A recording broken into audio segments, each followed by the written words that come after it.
ispred organizatora današnjeg skupa Srpskog građanskog vijeća Pokreta za ravnopravnost grada Tuzle.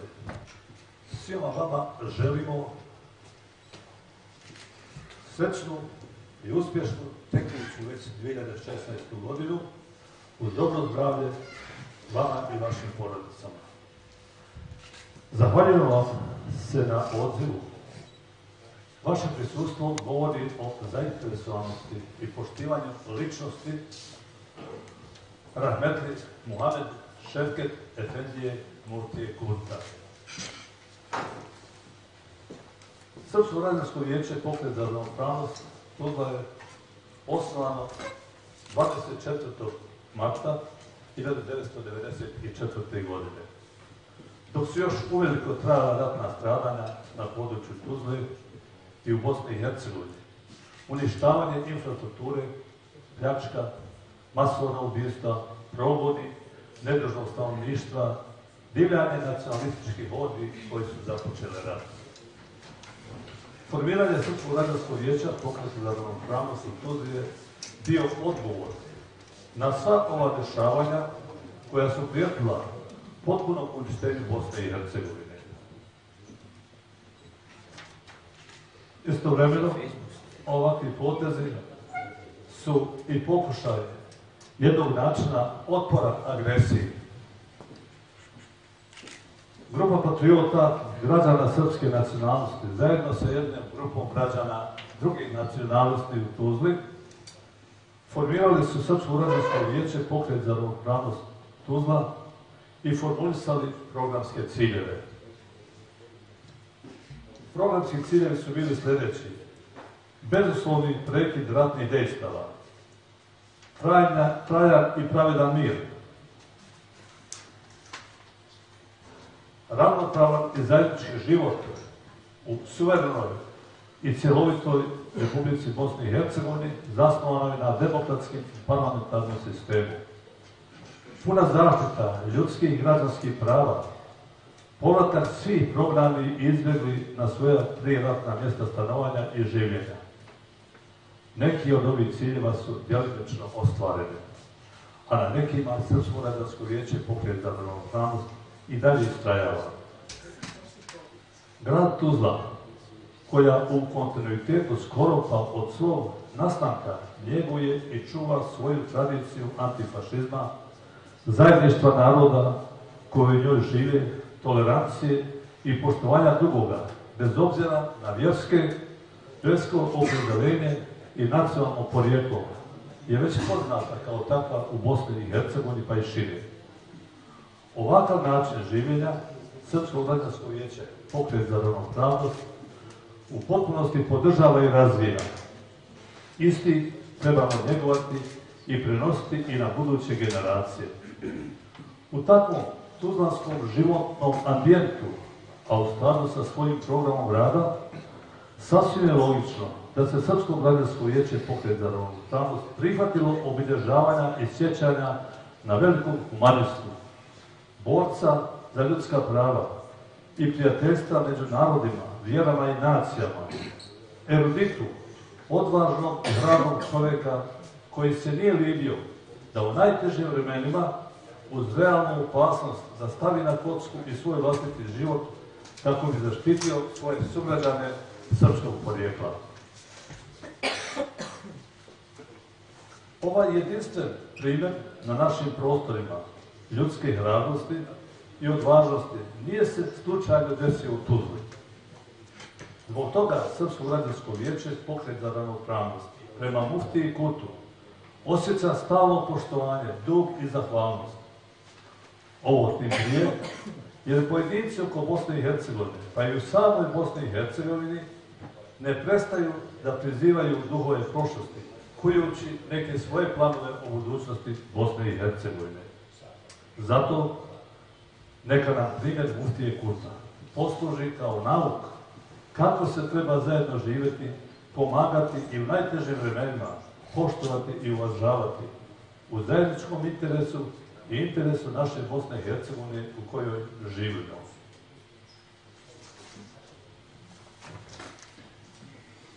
Muftija Kurt je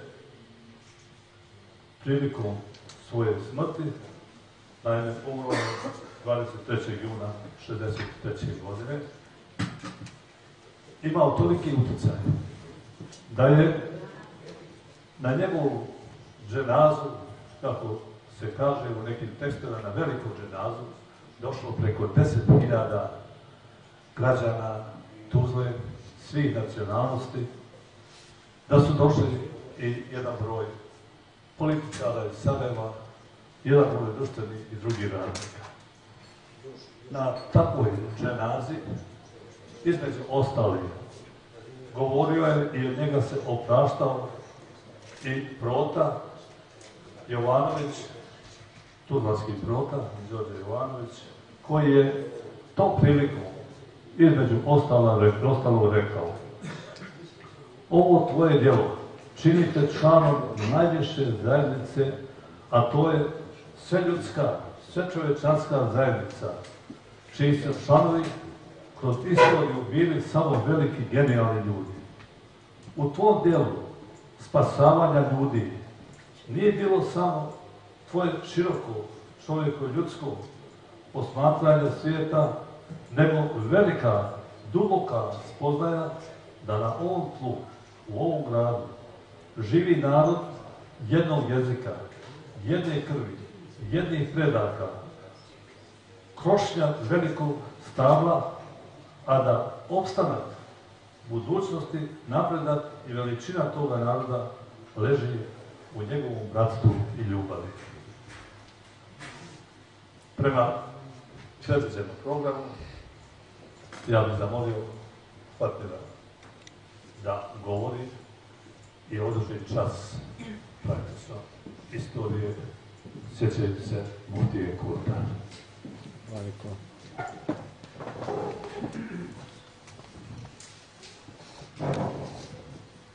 Priča o muftiji Kurtu je jedna od najvažnijih antifašističkih priča u Bosni i Hercegovini i šire. Sve budućnosti se odgajaju na pozitivnim tekovinama i na pozitivnim pričama. Isto tako, budućnost Bosne i Hercegovine, zemlje koja je svojom historijom i svojim bitkom usmjerena na toleranciju, na ljubav, poštovanje, je nužno vezana za priče koje su paradigmatske i koje mogu uspješno odgajati ono što jesu vrijednote Bosne i Hercegovine. Vidite vi kako je sjajno u bosansko-hercegovačkim i širim regionalnim okvirima prihvaćena tragična priča o Srđanu Aleksiću. Jednako tako vrijedna je priča o muftiji Kurtu. Ali moramo to priznati da mi tu priču o muftiji Kurtu nismo dovoljno iskoristili kao poduku prošlim i budućim generacijama. Priča o muftiji Kurtu je svojevrstan antifašistički brend Tuzle i Bosne i Hercegovine. Ta priča se ne tiče samo Tuzle i ne tiče se samo Bosne i Hercegovine. Ovo je jedna od onih velikih svjetskih priča kao što su neke priče u literaturi ili u likovnoj umjetnosti, kao što je recimo Gernika. Da je neko mogao napisati roman o muftiji Kurtu, mi bi imali svoju Gerniku. Ne zaboravite da je Gernika slika koja svjedoči stradanje 1000 ljudi u Španiji. A danas po Gernici prepoznajete jedan antifašistički izraz ili otpor u likovnosti i u historiji umjetnosti. Priča o muftiji Kurtu, kažem, ne samo da može odgajati tuzlansku i bosansku budućnost, već može biti mnogo šira i mnogo jača. A mi činjenično, evo danas, po prvi put u Tuzli, gotovo nakon 75 godina, održavamo prvi skup koji je posvećen muftiji Kurtu. Vidjeli ste iz ovoga što je Nikola pročitao. Mnogi su pisali o muftiji Kurtu. I doktor Mustafa Šehović, i Meša Selmović, i mnogi drugi. Dakle, nije da se ne zna, ali se ne zna dovoljno iskoristiti u edukativne svrhe, kako bi ta priča postala dio naše antifašističke svakodnevnice i kulture. Znate, ne možete vi antifašističke i humanističke reflekse odgajati s vremena na vrijeme. Djeca koja idu u školu, djeca koja pohađaju obdaništa, studenti na fakultetima se kroz određene lekcije uče da budu ljudi svakog dana, da budu antifašisti svakog dana. Prema tome, priča o muftiji Kurtu je nešto što bi moralo biti sve prisutno u našoj zbilji, kao što su neke druge tuzlanske priče, recimo o Panonskim jezerima, o nasljeđu industrijskom, o multikulturalnom nasljeđu, o Uskufiju, o Stjepanu Matijeviću, o prvim štamparijama i tako dalje. Sve to nešto što čini našu zbilju, ali čini nam se da muftija Kurt sa ovom časnom misijom spašavanja svojih komšija nije dovoljno, da kažemo, ukorijenjen u našu kulturnu, humanističku, antifašističku svakodnevnicu. Zašto je to tako? Drugo je pitanje. Ali ovo govorim zbog toga što ne moramo mi uvijek biti zadovoljni postignutim nivoima naše antifašističke kulture, već možemo ih dograđivati i graditi da oni budu i bolji. Postoje pravila u historijskoj nauci koja idu za tumačenjem ili dekonstrukcijom određenih tekstova i određenih konteksta. Prema tome, kad se govori i o muftiji Kurtu, trebalo bi to razumijevati u samom kontekstu iz kojega je proizišla herojska misija muftije Kurta. Možda je Tuzla najosobenija sredina u Bosni i Hercegovini utoliko što se u Tuzli pod kraj 19. stoljeća je živjelo oko 30% nebosanskog stanovništva. Dakle, onih koji su došli sa Austrougarskom, pa je tu bilo i Čeha, i Slovaka, i Italijana, i Germana i tako dalje.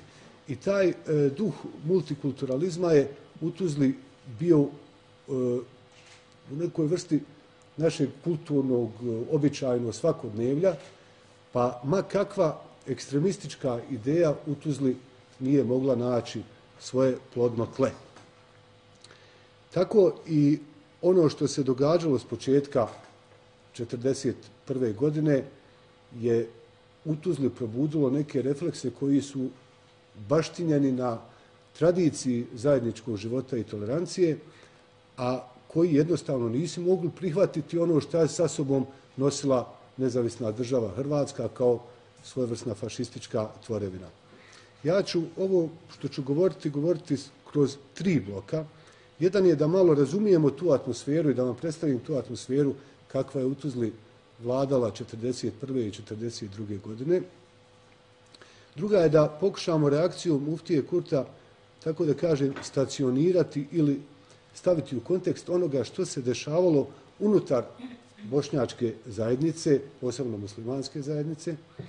I treća je da vam predstavim nešto što je do sad nepoznato u javnosti. Dakle, imat ćete priliku po prvi put da vidite dijelove rekonstrukcije samog događaja, a to nije nigdje publikovano, već će biti prvi put publikovano ovdje u okviru ove manifestacije. Dakle, mi obilježavamo 75 godina od misije spašavanja koja je bila u drugoj polovici 1941. godine i kalendarski se tiče ove godine, ta 75. godišnjica, iako nam je okosnica taj događaj 1942. godine, to nastojanje, taj plan da se poruši saborni hram za Badnje veče 1942. godine. Dakle, Tuzla je Drugi svjetski rat dočekala kao i mnoge druge naše sredine u svojevrsnoj izgubljenosti, u zbunjenosti, a obično u zbunjenostima i počinju ratovi za obične ljude. Mi koji smo preživali period 1992. 1995. se sjećamo te zbunjenosti i te nedođije. šta se dogodilo? Trojni pakt je porušen, dogodio se 27. mart 1941. godine. U Tuzli se tada dogodila jedna erupcija antifašističke radosti, tako da kažemo. Znate, s aspekta ove tehnoestetike i života današnjeg uz internet, televiziju, teško je razumjeti tadašnje manifestacije socijalne kulture i zbilje, pa kad se kaže da su cijeli dan kroz Tuzlu prolazili defileji antifašista, mladih koji su se radovali razvrgavanju dakle, Trojnog pakta i 27. martu, onda je to teško zamisliti kao nešto što iz sadašnje pozicije vi možete vidjeti kao grupu stotine i stotine mladih ljudi koji kliču u slavu antifašizma. Ali to je zakratko potrajalo, jer već 6. aprila, odnosno 7. je bombardovan Beograd i Tuzla se tada susreće sa kolonama izbjeglica koje do Tuzle dolaze čak iz Beograda. Kako svjedoče neki autori iz studije Tuzla u radničkom pokretu i revoluciji, kao što je dr. Vera Mujbegović, kaže, tada su dolazili ljudi u pidžamama, jer ih je bombardovanje Beograda tako zateklo i bježali su glavom bez obzira.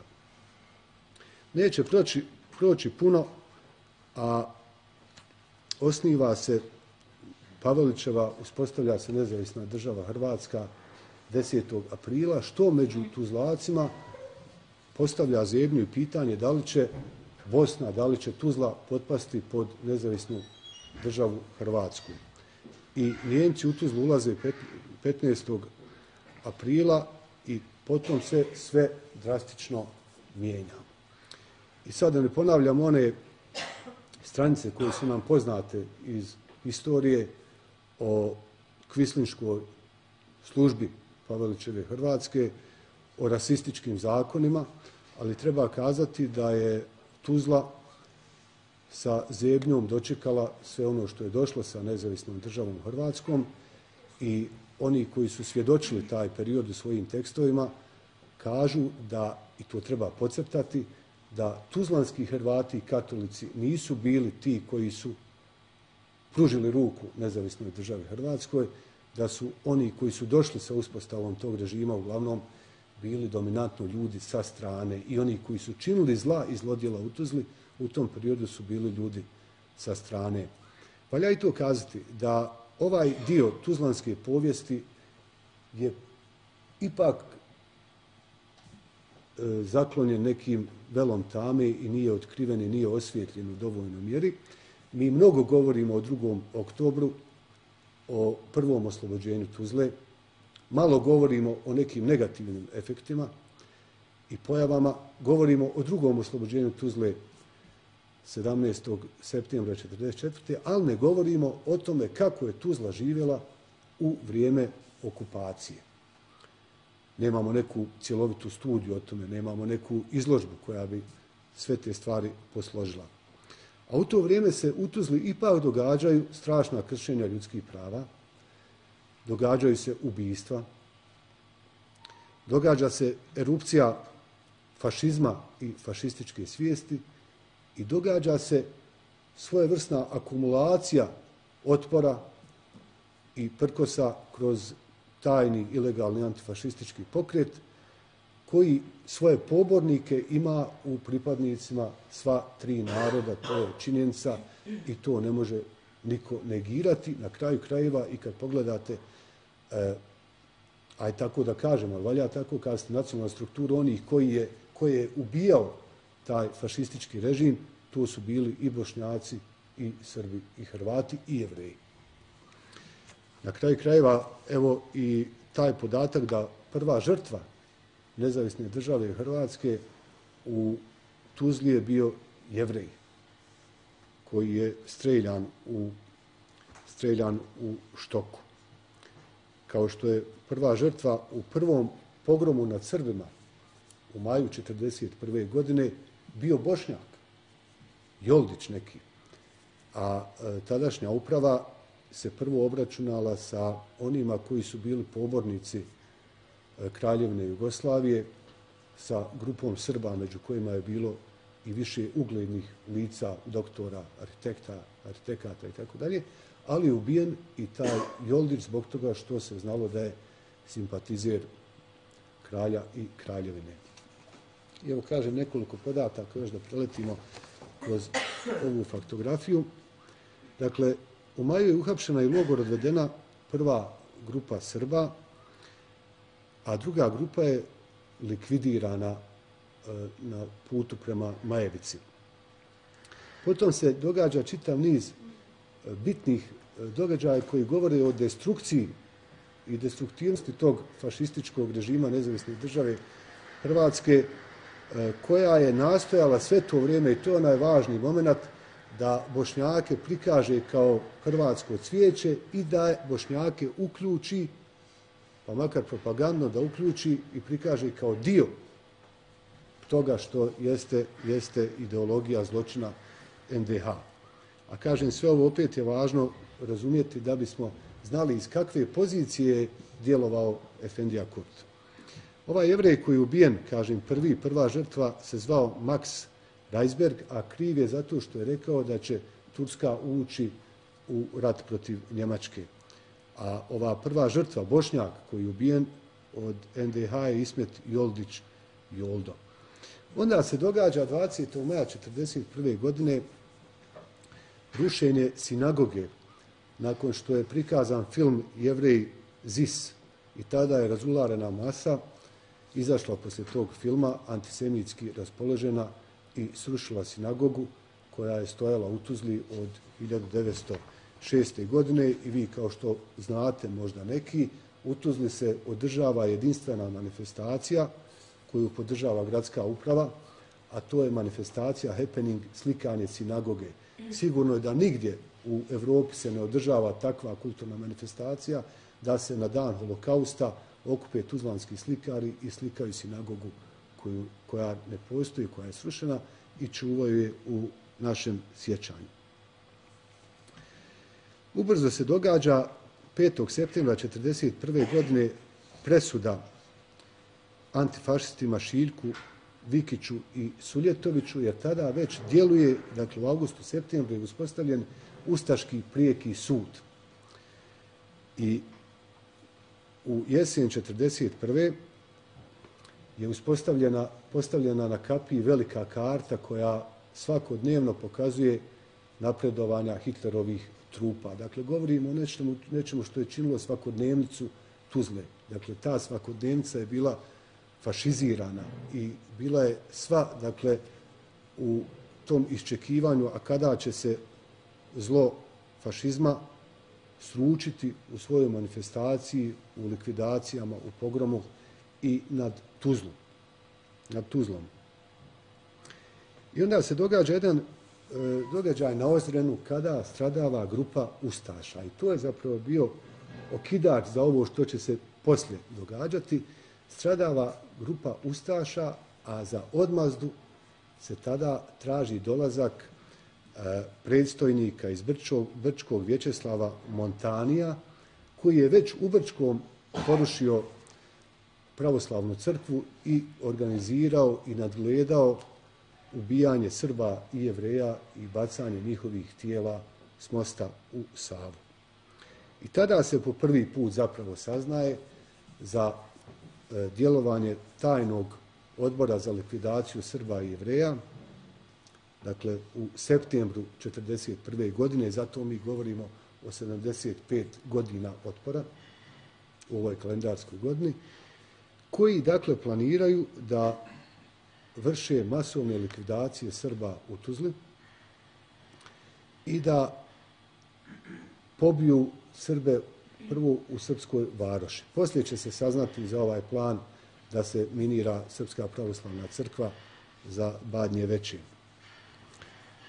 I onda se organizira sastanak bošnjačkih prvaka u zanatskom udruženju Senat, koji pod rukovodstvom doktora Mujbegovića sazivaju, kažem, bošnjačke prvake i gdje biva angažiran i muftija Kurt da tada odu njemačkom komandantu grada i da protestuju protiv toga. I sada ima nešto što trebamo vezati, ovu priču vezati na nešto što se događa u Sarajevu u tom istom periodu, a to je zasjedanje organizacije El Hidaje, to je organizacija svećenstva i sveštenstva Islamske zajednice, koje zasjeda 14. augusta 1941. godine i donose rezoluciju o otporu ovim pojavama. Potom će se dogoditi usvajanje 7 rezolucija, dakle, pored Sarajevske još 6 i Tuzlanska rezolucija, kako su se zvale muslimanske rezolucije ili danas bi kazali bošnjačke revolucije, biva usvojena u decembru 1941. godine, 11. decembra. Ovo su bili prvi antifašistički dokumenti jednog naroda u Evropi, dakle, njegovih prvaka. I na taj kontekst nužno se mora vezati ovo što se dogodilo, dakle, sa odlaskom muftije Kurta i grupe uglednih Tuzlaka, sa odlaskom u Zagreb i prije toga sa odlaskom njemačkom komandantu grada. Ono što koincidira sa ovim jeste četnički pokolj nad 300 muslimana u Koraju, koje su htjele i nastojale ustaške vlasti u Tuzli iskoristiti da potpire međuetničku mržnju i da natjeraju Bošnjake na osvetu. Pa je time ova reakcija muftije Kurta još značajnija, još vrijednija, jer se uspjelo na ono što jeste istinska bol odgovoriti tolerancijom. Mi neke slične paralele možemo pratiti, dakle, u periodu 1992-1995. godina. Ja bih želio ovdje da vam kažem nekoliko citata iz ovih rezolucija, da vidite kakva je hrabrost bila tada se suprotstaviti na ovaj način, dakle, otvorenom fašizmu, fašizmu koji uzima svoje žrtve, fašizmu koji ima prijeki sud, fašizmu koji strelja, fašizmu koji deportuje i Jevreje i Srbe u koncentracione logore. Jer ova prva grupa tuzlanskih Srba je završila u koncentracionom logoru u Hrvatskoj, druga grupa, dakle u maju 1941. Druga grupa koja je uhapšena nedugo potom je isto tako likvidirana na obroncima Majevice. Treba kazati još jednu ilustraciju. Tada je donesena i uredba da oni koji nisu porijeklom iz Bosne i Hercegovine, a Srbi su, a porijeklom su iz Srbije, moraju napustiti prostor Bosne i Hercegovine. Tako da je, recimo, Tuzla ostala tada bez rodonačelnika hirurgije u Tuzli, dakle osnivača hirurgije u Tuzli, doktora Jovanovića, koji je morao napustiti Tuzlu. Onda su mnoga prijateljstva, ljudi koji su već ovdje se odomačili, živjeli, morala biti prekinuta, kako svjedoče oni koji su o tome pisali, sa mnogo suza, bolni su bili ti rastanci na željezničkoj stanci, jer su ljudi morali napustiti grad. Evo sad kažem nekoliko citata koji će vam pokazati o kakvoj se hrabrosti radi u odnosu na ovaj fašizam. Kaže, ubijanje svećenika i drugih prvaka bez suda i presude, strijeljanje i mrcvarenje u gomilama, često posve nevinih žrtava pa i djece, gonjenje u masama od kuće iz postelje čitavih porodica s rokom od 1 do 2 časa za spremanje, te njihovo deportiranje u nepoznate krajeve, prisiljavanje i pljačkanje njihove imovine, rušenje bogomolja često njihovim vlastitim rukama, silenje na prelazak na katoličku vjeru, sve su to činjenice koje su zaprepastile svakog istinskog čovjeka i koji su i nas, muslimane ovih krajeva, na nas djelovale najneugodnije. Potpisnici rezolucije poručuju muslimanima da žive u slozi i ljubavi sa svim svojim sugrađanima i komšijama, te da su svjesni da nas u ovim vanrednim teškim vremenima može spasiti samo naša potpuna sloga i jedinstvo, te čvrstina naših redova. Ono što se provlači kroz ove rezolucije, dakle njih 7,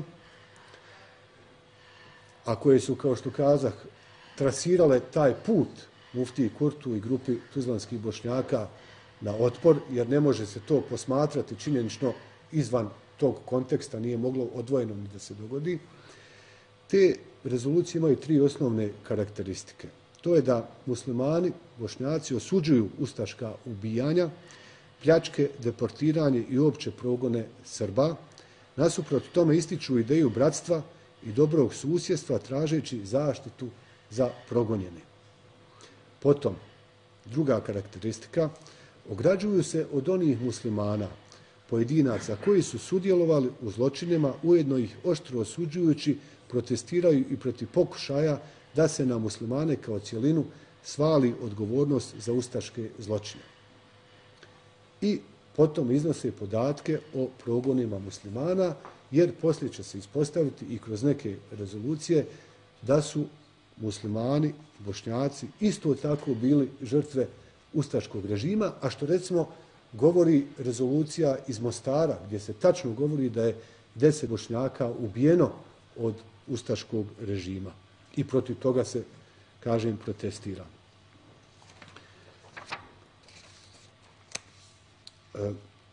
Kažem, Tuzlanska rezolucija je posljednja u ovom nizu. Prije toga je bila Bijeljinska i ona traži da se svi krivci za nezakonite čine koji su ovim nemirima prethodili pozovu na odgovornost i javno kazne.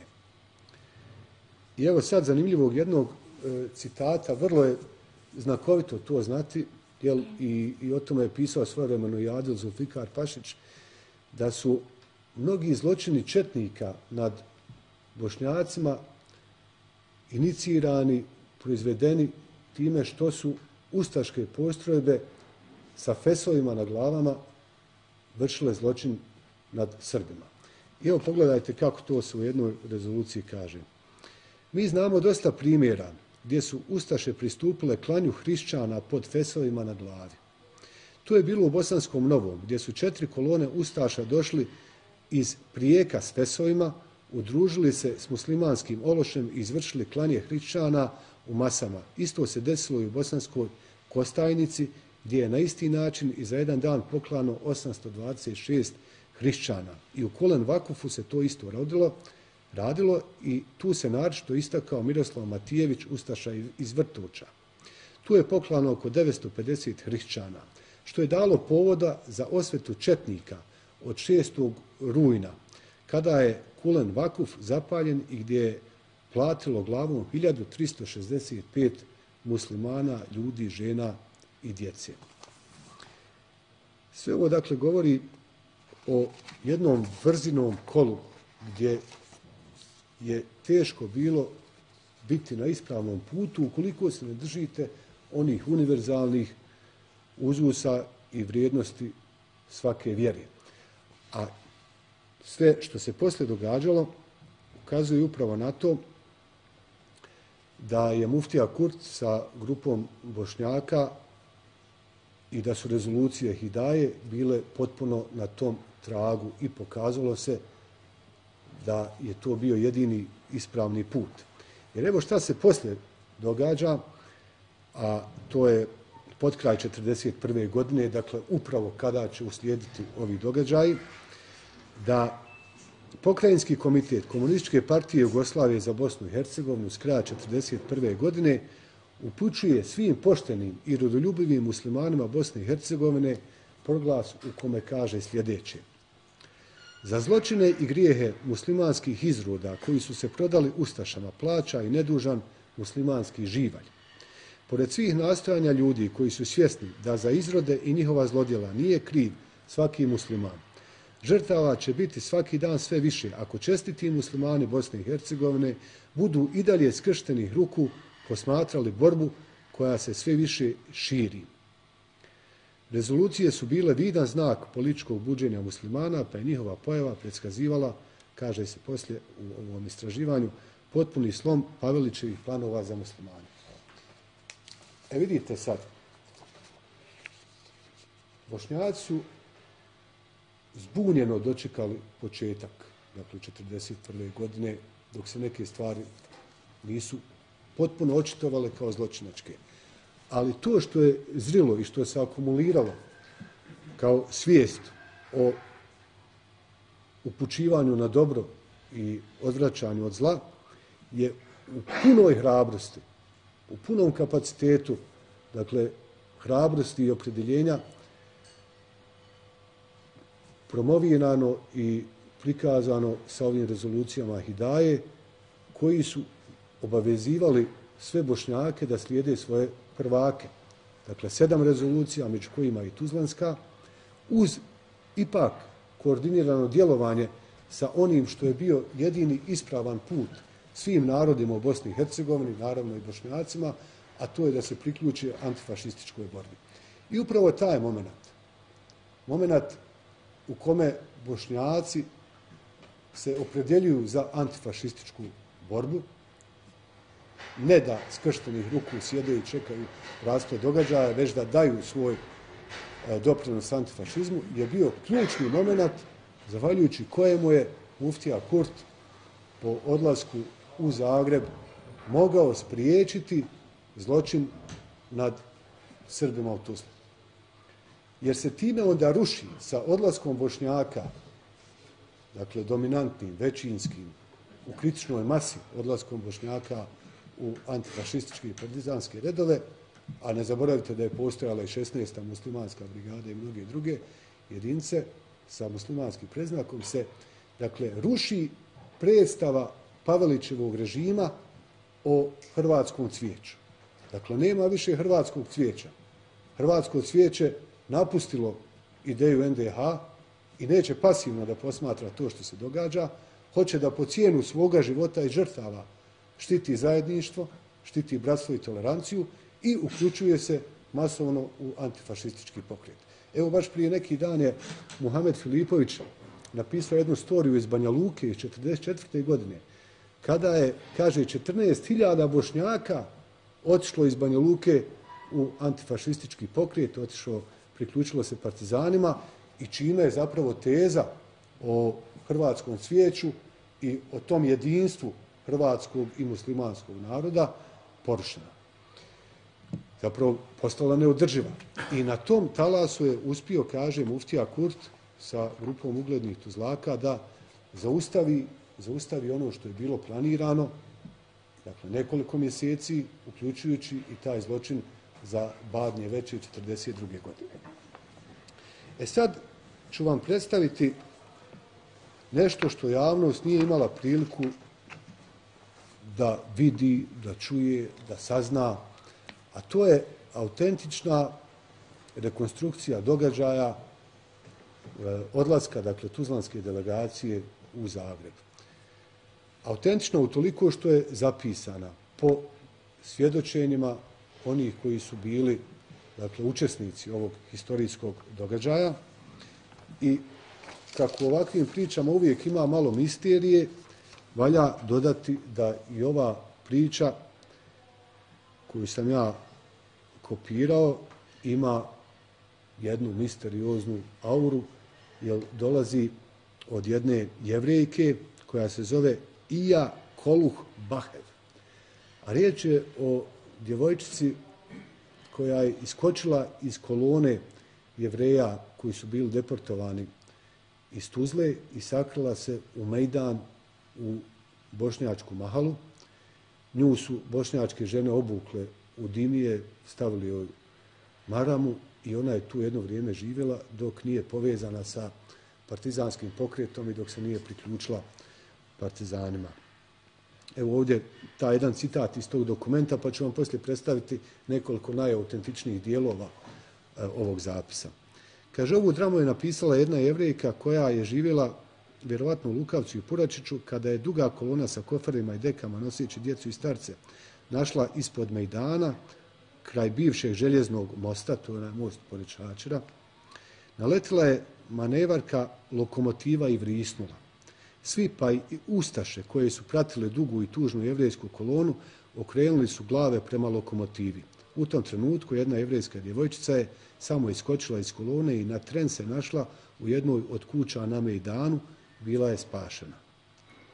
60. godina je ova Jevrejka živjela u Ukrajini, a onda se udala se za inženjera Baheva, a 80. godina se pojavila u Beču gdje je sa gospođom spisateljicom austrijskom Inom Jun Brodom ispričala ovu priču. I ta priča bi, recimo, mogla se nekad ekranizirati, moglo bi izvesti Tuzlansko pozorište ako bude invencije, ali se radi, kažem, o rekonstrukciji događaja, gdje je zanimljivo nekoliko dijaloga koje vode muftija Kurt i njemački komandant grada u prvom redu, a poslije imaju dijalozi sa Artukovićem i Pavelićem. Kaže muftija, ova ustaška gamad hoće da likvidiraju Srbe po Tuzli, da razore njihovu crkvu, pa da je u zrak dignu, a ljude u njoj da iskasape. Što ne mogne u hram sveti stati, pravac Jasenovac. Poslije, kaže muftija Kurt na pitanje njemačkog komandanta, kaže, a što se vas tu ostalom tiče i koji vi narod ovdje zastupate, koju Božiju kuću branite, pita ga njemački komandant grada. A muftija kaže, ja branim svoj narod i Božju kuću, jer je svaka kuća od molitve kuće, kuća Božja. Ona je moj narod, dragi gospodine. Ja moram ovo još jednom pročitati. Ja branim svoj narod i Božju kuću, jer je svaka kuća od molitve kuća Božja. Ono je moj narod, dragi gospodine, misli na Srbe. Svi smo mi djeca Ademova. Tamo su nam prijatelji. U 5. koljenu bi poneki od tih ustaša mogao i svog rodonačelnika naći. Hoće reći i svog srodnika. Uostalom, prijatelj i ovdje vrijedi više od rođaka. Komšija, kako se u nas kaže, preči je od brata. Vjerovatno je, gospodine, i u vas tako. Ako dozvolite da ih poubijaju, donijeće i nama smrtnu presudu. A Boga mi, belaj je belaj, on se kao kuga, kao snježna lavina brzo širi.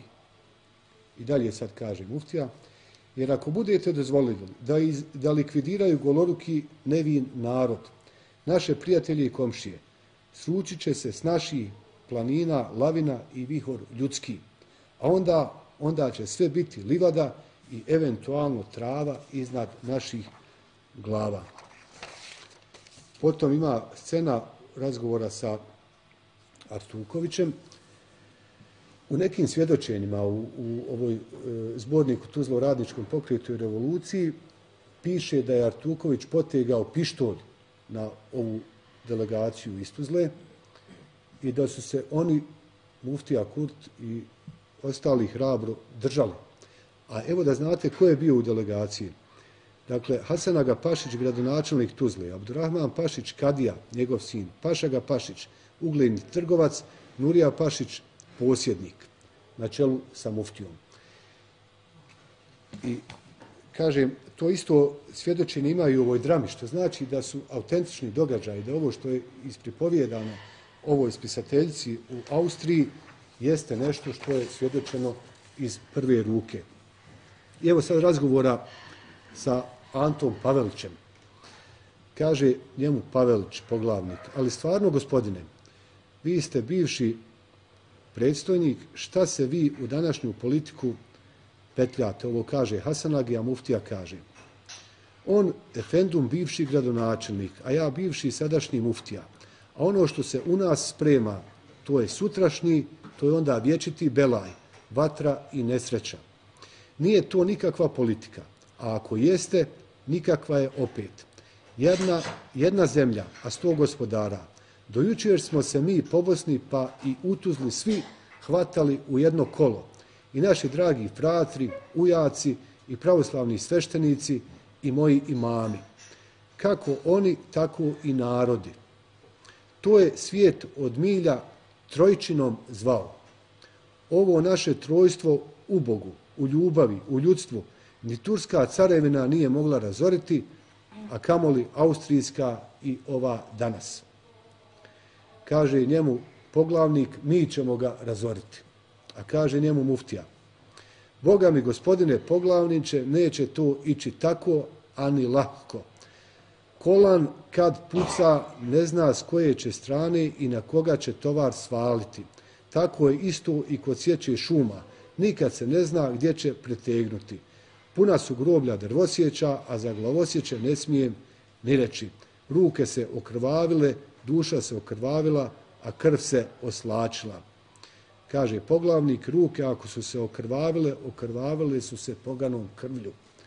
A muftija njemu odgovara, ne vallahi, već ljudskom.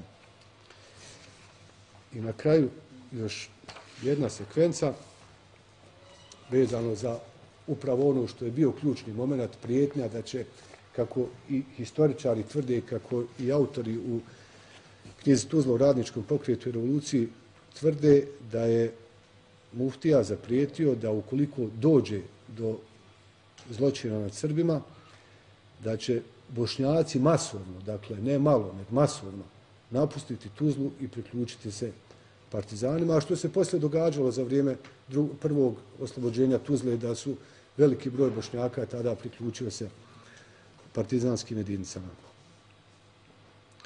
Kaže, pita njega poglavnik, kakvim drugim putem, da niste mislili na odmetnike, komuniste, boljševike, da niste mislili na šumu, pa jeste li vi poludjeli, o Bože, kaže njemu poglavnik, a muftija odgovara. Na šumu jakako.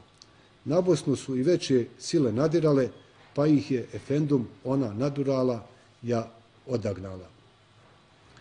Ima još jedan zanimljiv moment koji se naslanja na ovo što sam rekao, da tuzlanski Hrvati, katolici, nisu se odazvali nezavisnoj državi Hrvatskoj. Šta više, oni su činili, kako u jednom dokumentu ima, ovu delegaciju iz septembra 1941. godine, gdje je 10 Bošnjaka i 3 Hrvata su se založila za Srbe. A evo ovdje sad i u ovom dijalogu koji je, kažem, pisan na osnovu svjedočenja, kaže opet njemu poglavnik, ne mislite valjda odmetnike, komite, četnik, pa jeste li vi pomahnitali? Nisam, a vi? I tamo su ljudi, kaže, a meni je dojavljeno da su i neki katolički popovi makli u šumu. Fra Jure iz Zaostroga poslao mi je neki dan selam isfoče po mom komšiji poštaru Mehagi Kariću. Dolazio Jure u Tuzlu 1936. godine kao i vladika Velimirović.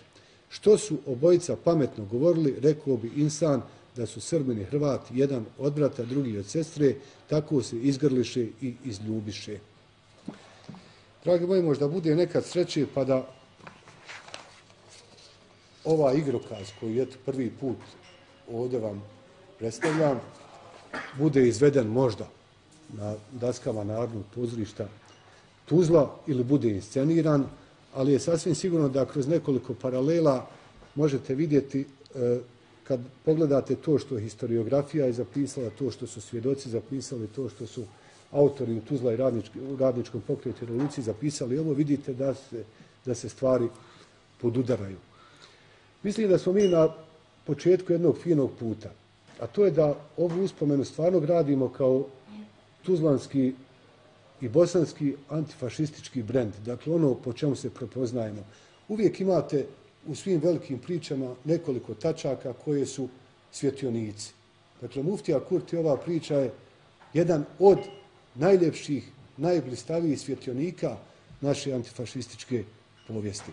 I nema nikakve dileme da iz te povijesti i iz ovakvih događaja ne proizilazi ta naša putanja u budućnosti. Jer nema Bosna kud putovati nego putem muftije Kurta, putem tolerancije, putem praštanja i putem izgradnje onoga što ovdje je živjelo stoljećima, a što je još naš veliki pjesnik u Skufi u 17. stoljeću opjevao kroz poziv na viru. Dakle, to su pravila koja su naši velikani ispoštovali i uprkos, dakle, činjenici da su mogli izgubiti život u Zagrebu, kao što je Srđan Aleksić izgubio život u Trebinju, oni su otišli da brane ono što jeste Bosna i Hercegovina. A odbrana Bosne i Hercegovine je odbrana bošnjačkog naroda, tako Bošnjak razumijeva. I nema prostora za Bošnjaka u Bosni i Hercegovini ako u toj Bosni i Hercegovini nema Srbina. Prema tome, kad se muftija Kurt založio za odbranu Srba u Tuzli, on se založio za Bosnu i Hercegovinu i za bošnjački narod. A to je tako u svim varijantama i svim kombinacijama. Nema sreće za mene ako nije sreća kod tebe. I nema odbrane moje slobode i mog života ako se neće braniti bosanski život, ma kojoj vjeri pripadao na svakom pedlju države naše Bosne i Hercegovine. Hvala vam na pažnji.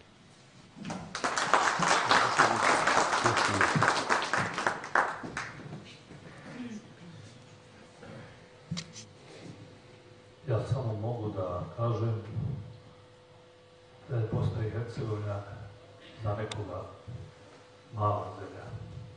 Za nas je velika zemlja, jer to govore primjeri velikih ljudi i takvu politiku moramo da gradimo, da imamo što veći broj upravo tih velikih ljudi. Hoću da kažem na kraju da su ovakvi primjeri neophodni u udžbenicima osnovnih i srednjih škola, iz kojih će već naša djeca da uče i čitaju o hrabrosti ljudi koji su čuvali ovu državu kako bi i oni mogli krenuti istim putem. Mi smo danas predvidjeli i jednu pjesmu, dvije mlade autorice, to je Ljubica Itebejac i Azra Lolić. Međutim, Azra nam je informisana da su bolesna i Ljubica će pročitati tu pjesmu od te dvije autorice na temu muftije Kurta. Hvala. Ja moram samo nešto dodati, neće se Nikola ljutiti. Dakle, ova pjesma je napisana maksus u povodu ovog historijskog časa i ovoga što organizira Srpsko građansko vijeće. To je vjerovatno u našoj lokalnoj povijesti književnosti prva pjesma koju su napisale dvije autorice. Koautorski je rad jedna Srpkinja, jedna Bošnjakinja. U čast muftije Kurta, Azra Lolić, naša velika pjesnikinja, nije s nama jer je bolesna, a zato je naša draga poetesa Ljubica Itebejac ovdje i ona će pročitati tu njihovu zajedničku pjesmu. Mikrofon namjesti. Tuzla je grad koji ponosno može reći da u muftiji Kurtu iznjedri zdenac antifašizma, zdenac bratstva, jedinstva i tolerancije. Sad ćemo reći nikom. Kada krenem po svom gradu, svaka stopa je na uglju, soli, tim vjekovnim čuvarima, što su zlake, čuva, voli. Mladost što se korzom sliva, u ljubavi su odgajani, zajedništvo čuvaju im s crkve zvona, s džamije ezana.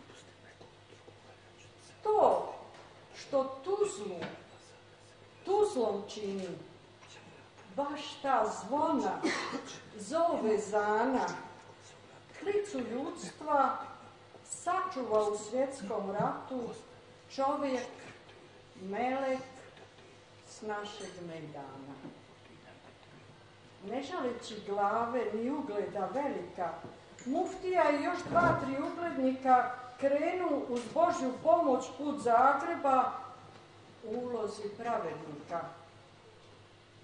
Ispred pušaka je hrabro stao, bez straha, pred krvnicima, ljudskom riječju spriječio je pogubljenje nad Srbima. Predsvijetao ovaj lik, Tuzlaci, s ponosom na noge ustati, a ime muftije Kurta ne smije se nikad zaboravu predati. Muftija Kurt je svetionik po kome treba svi da žive i da se ponašaju. Hvala.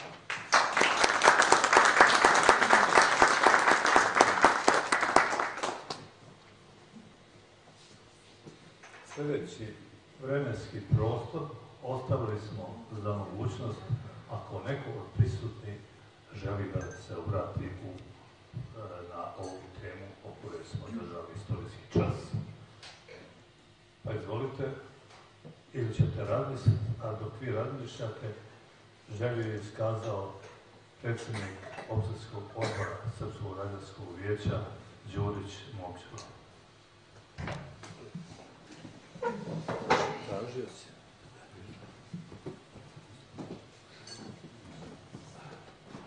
Ja bih samo želio da vam se zahvalim na dolasku u ovakvom broju, ako smo očekivali da dođe više njih ovdje koji su dobili pozivnice i koji su pozvani putem radija i televizije da dođu. Vjerovatno je spriječila magla ili bilo šta drugo, ali nema toliko opravdanja za ovakav jedan istorijski dan. Hvala vam lijepo što ste odazvali i na kraju možemo prijeći tamo u onu salu gdje se možete poslužiti sokom ili kafom, a evo i Nikola. Nikola će završiti. Završavam. Da samo čekamo ovo što sam rekao, ako želi neko od prisutnih da se obrati. Ako ne želi, onda ćete mi dozvoliti da privedemo kraju ovo. Prije nego što završimo, pročitao vam još jedan insert od Prote Đorđa Jovanovića, koji je tekst koji je rekao prilikom dženaze muftije Kurta, kada mu se obraćao o svom prijatelju. To je iz knjige Dragiše Trifkovića Tudlanske vreme pol 2. Prota Jovanović je rekao sljedeće: dragi naš starina, ti nas zauvijek ostavljaš, ali tvoj rad, tvoja misao ostaje u ovom gradu da uči o jednakosti, o ljubavi i o bratstvu. Da smo jedan narod sa više imena. Tebe više nema među nama. Ali će ostati zauvijek uspomena na tebe kao spasioca ljudi i druge vjere, propovjednika ljubavi među jednakokrvnom braćom. Još je dosta toga rečeno, ali smatrali smo da potrebno da ovo upravo citiramo i sa ovim završavamo večerašnji čas istorije. Vama posebno hvala koji ste bili prisutni po ovom nevremenu ste došli. Nadam se da ćemo imati prilike i druge da se vidimo na slične teme. Za osvježenje, kome su sušilo grlo i usta, u ovu prostoriju molim vas pređite tamo na sob i na kafu. Hvala vam još jedan puta na dosu.